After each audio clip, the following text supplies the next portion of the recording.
Hi everyone and welcome back to Johnny HowTo and this intro series on trying to make the transition from layers to nodes. In this case, we're transitioning from After Effects over to Nuke and just doing a basic composite. So in the last video, which I'll link above right now, we left off where we had these two layers, just one over the other using a merge node, and we have these guys animated. So this is basically the exact same thing we have in After Effects, but again, just going from layers to nodes. Now, the goal in the next step here is we're going to go ahead and try and make an army of these guys.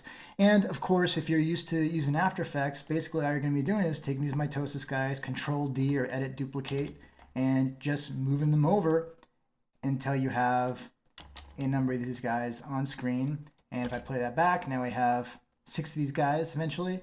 And if I wanted to have the timing different on these guys, I can go ahead and just drag over a few frames in any given direction and offset the start times, and it looks like we have these guys multiplying at different times. So we're going to recreate that inside of Nuke.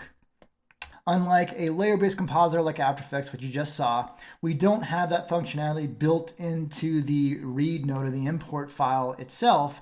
Right now you can see I just have the format, the size, and the frame range and things like that. In node-based compositing, everything is broken out into individual operations, and that a node actually is. It's just an individual operation. So for instance, if I want to move this around, I don't have a way of doing that. There's no controls here. There's no on-screen controls. I need to add in Nuke what's called a transform node. And I can go ahead and use the menu right here for the transform and movement controls or reformatting controls, but the keyboard shortcut for transform you use all the time has a keyboard shortcut of T for, of course, transform. So I'm going to go ahead and just click in the node graph here and press T for transform.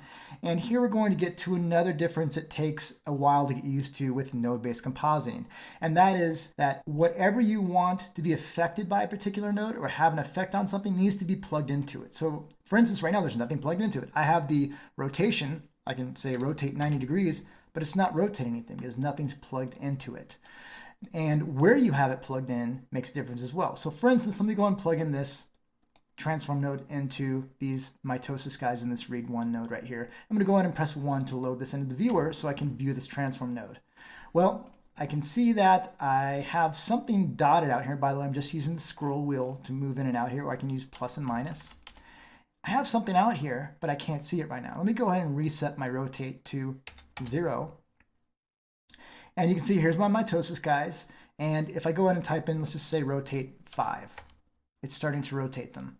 But you can see it's not rotating the way that you would expect. It's rotating around this guy up here.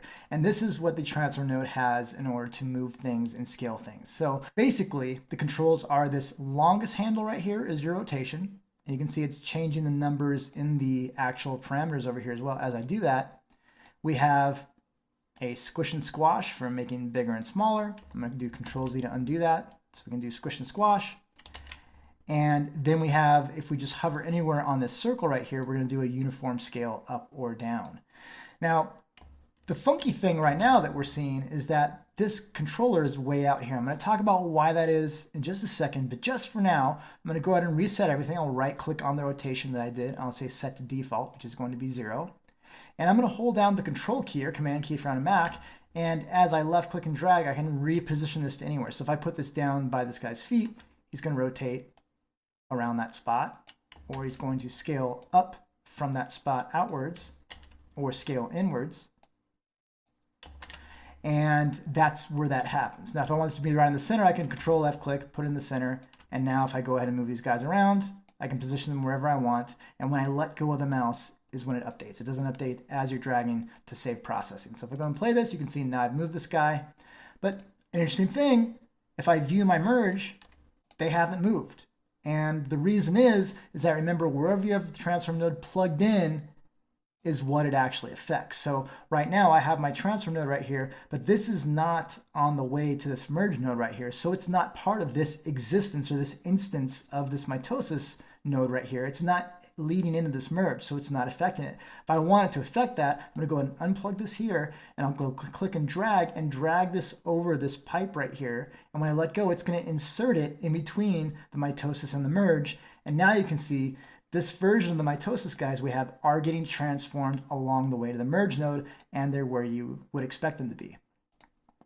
Now again, just as another example of where you plug these in makes a big difference, I'm going to go ahead and disconnect these. Now I could just drag past here and disconnect that way, as you would probably think is natural. I'm going to Control Z that. But the quickest way to disconnect a node in Nuke is Control Shift X for extract.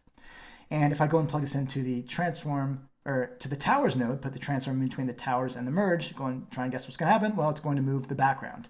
I'll go and Control Shift X to extract that again. I'm going to go ahead and plug this in after the merge node itself. And when I go and select this transform and press 1 to load in the viewer, you can see now it's moving everything. It's moving the mitosis and the towers, which are being fed in the merge, and it's moving those as a group. So you can see that where you have things plugged in makes a big difference. And that's how that's something that is a sticking point for people starting off with nodes is you're used to having, if you're doing layer-based compositing, you have it in your comp somewhere, it's automatically going to affect whatever layer you have. But in this case, you have to have it plugged in the particular spot in the node graph that you want it to affect. So we haven't gotten to our mitosis army quite yet. I'm going to go ahead and extract this guy right here and plug it back into our mitosis guys right here. But in the next video, we'll go ahead and actually start replicating and duplicating and making our army of mitosis guys.